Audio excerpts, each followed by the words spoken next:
I heard you want a custom keyboard, and you want it to thawk or clack. But it's so overwhelming. You need switches and keycaps and a case, and you don't know if it's in stock, and it's all confusing. But what if I told you one of the best ways to make a keyboard is by not making one at all?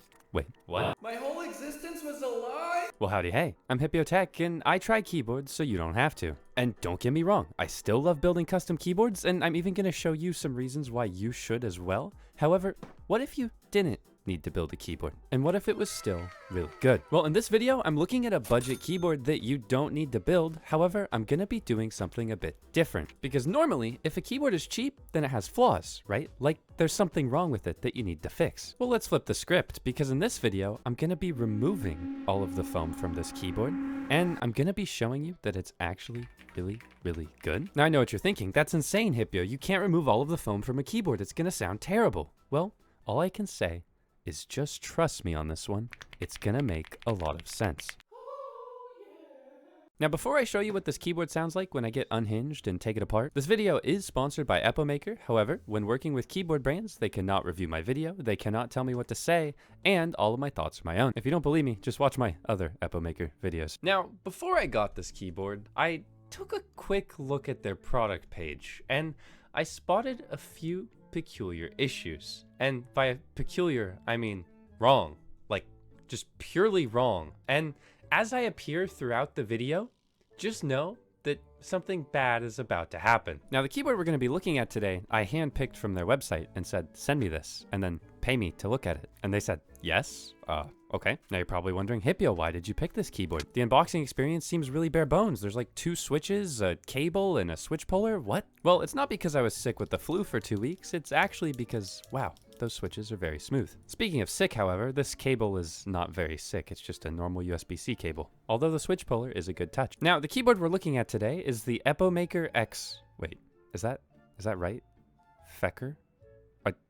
Can I even say that on YouTube? Can I even say that brand name on YouTube? What? Well, it's the Galaxy 80. Now, I chose this keyboard because it has some very interesting features. It starts at $106 US, but then it also comes fully assembled with switches and keycaps, and it's wireless. Like, look at this little dongle that they're just hiding over here. Now, obviously, they're gonna be cutting some corners here, right? So I'm gonna need to find out what corners they're cutting. First off, I think they could have embossed this badge or something. That would have looked really nice. Oh, but on top of that, the board is made out of solid aluminum. Like, it's actually a heavy aluminum keyboard. Now, to be fair, it's not a very great cut of aluminum. Like, you still get the standard blacksmith anvil style ping.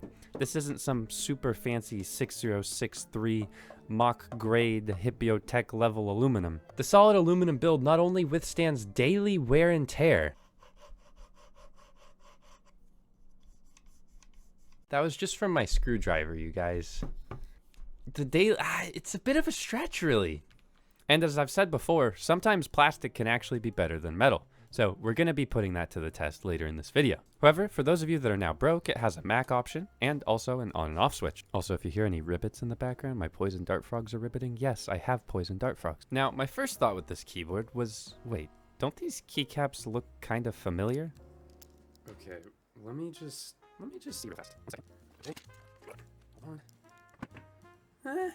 Now, at first I thought they were clone keycaps, but I can't honestly find a keycap set that they're true clones of. Like, it's similar to GMK Pulse, it's similar to GMK Dolch, but it seems just adjacent to those, not actually copying them. Speaking of the keycaps though, one thing I missed is that they call these cherry profile keycaps, and they are not. They are a flat profile. The Galaxy 80 redefines space efficiency with its TKO compact layout. It's not redefining much, it's an incredibly common layout. Why are we trying to beat Tim Cook with some Apple type stuff going on, you guys? Come on. And let's check out that wireless with our little 2.4 gigahertz Feker dongle. Don't put your Feker dongle in unprotected, all right? Now, one thing that's really annoying about this keyboard is every single time you unplug it, you have to hold FN and R to set up the 2.4 gigahertz, because for some reason it always defaults to the Bluetooth. However, I've been running this thing for about a week, and the 2.4 gigahertz does feel very fast and responsive. I didn't feel any weird lag while gaming, and whoa, look at that gasket performance. It's making my board wobble. Now, the gasket performance is fine, and nobody's going to be tapping the top of their keyboard that hard,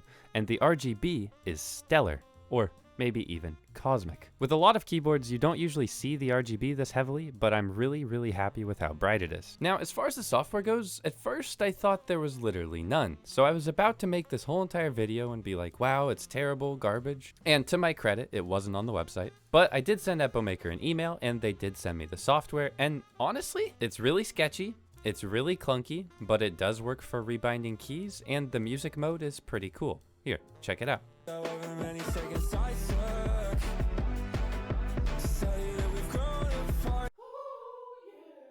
The real star of the show are these switches. Get it? Star because Galaxy 80. Haha. These are the Feker marble white linear switches or white marble Mulan switches. The info I could find on these is spotty at best, but they seem to be a 47-gram linear that come in at around $25 for a pack of 100, which makes them really affordable. The Feker Galaxy 80 embodies the fusion of artistry and technology, offering a tactile, wait, but it's linear, and auditory journey that redefines the essence of mechanical keyboards. Now, Feker actually first got known for making Holy Panda clones, which I think is really funny considering they have Holy Panda colored stabilizers. And those were definitely okay back in the day, but you still had to hand lube them and they were like average at best. And it's kind of crazy seeing them come full circle and actually make a competitive keyboard here, because these stabilizers have no wobble and they're plate mounted.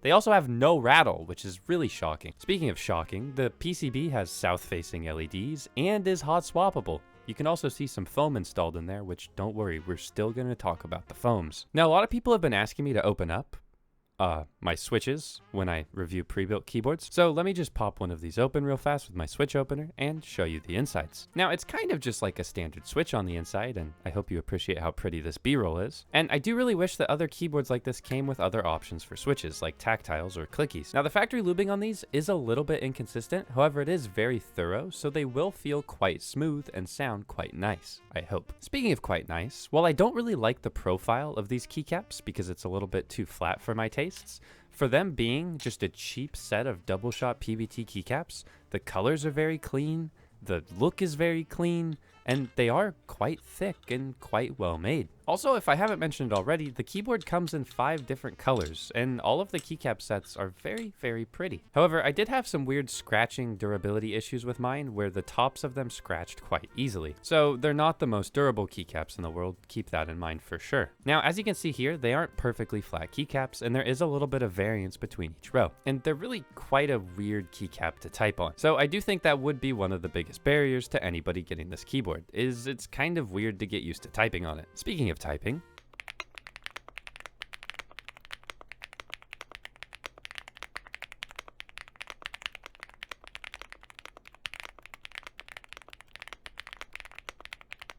so that's the keyboard entirely stock. It sounds quite marbly and a little bit thocky even, but it still has a very interesting full sound. Now keep in mind, this is a pre-built keyboard. I did nothing to this. However, it's time to do something to this because, as I mentioned before, I want to show you reasons why you should build a keyboard, and that's customizing the sound to fit your preferences. So in just 15 minutes, I'm going to take this keyboard apart and show you a few different ways that it can sound just by changing up some foam combinations. It's super fun and you should do it too. But how do I get it open? Where are the screws? Now to get this thing open, you have to remove these little rubber screw cover things, which I have no idea why they're on there, but hey, they are. And then just unscrew a couple screws. This thing is incredibly easy to take apart, which is a very good positive. And you see these?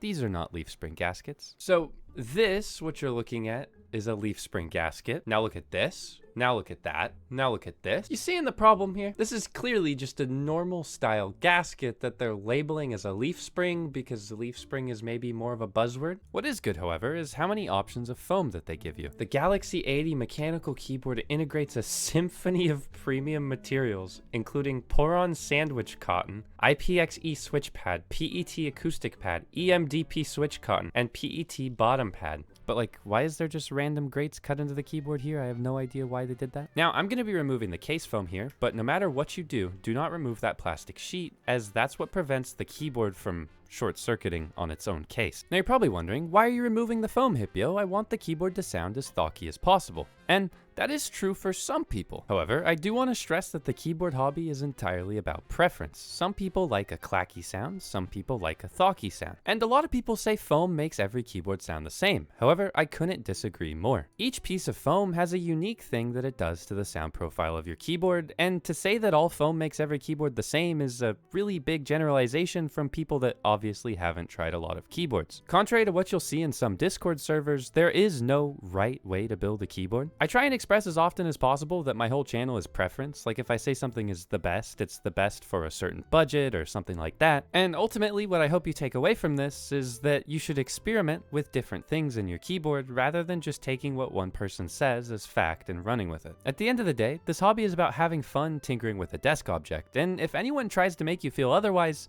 just block them. Anyways, I could fill a whole video with my rants on this type of thing, so if that sounds interesting to you, then let me know and I'll definitely make something like that. But let's get back to how this keyboard sounds now that I've removed only the case foam. I've still left in the PE and the plate foams.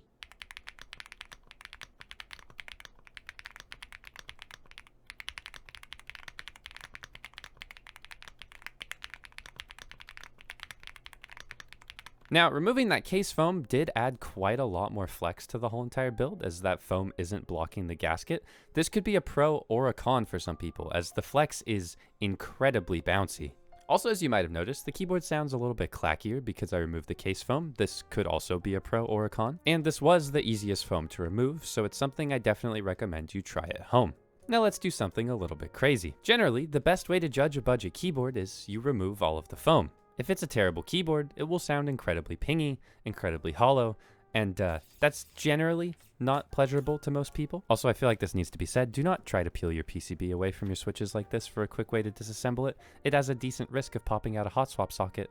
I just have done it a lot, and yeah. Anyways, that did reveal the PCB, which has a lot of flex cuts like holy moly, as well as the plate foam, this plastic sheet, and this PE foam. With the foam removed, I sandwich everything back together, which again, don't do this, just don't. You could also experiment with removing just the PE foam and leaving the plate foam in, or vice versa. However, you'll get the most noticeable difference by removing a stark amount of foam like I did here. You're also probably wondering where Nola's been this whole video. Well, she was sleeping, but now she is awake to torment me. Now I have just one more trick up my sleeve, but let me know what you think of the keyboard without any foam.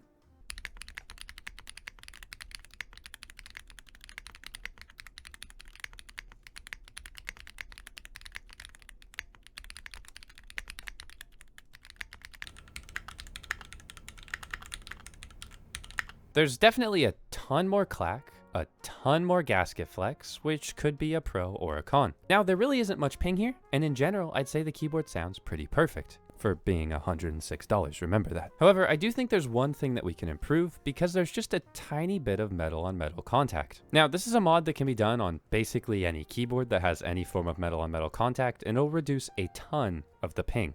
You literally just take a bit of painter's tape and you put it on the direct metal to metal contact points. You can also put it on the top plate. You could also use some electrical tape for just a bit of a thicker force break. Now, I'll save the final sound test for the end, but I am really curious what you guys think of this keyboard with varying levels of foam. Now, I put a poll out, and most of you like a lot of foam in your keyboard, so I'm really curious what you think of this. As far as my thoughts on the keyboard as a whole, I think it's an incredibly good package with good switches and keycaps and a decent case, but the software's lacking, you only have linear switches as an option, and the keycap profile is, you know, preference. So you don't need to build a keyboard, but you will cut corners. So maybe you do need to build a keyboard after all, or at least subscribe.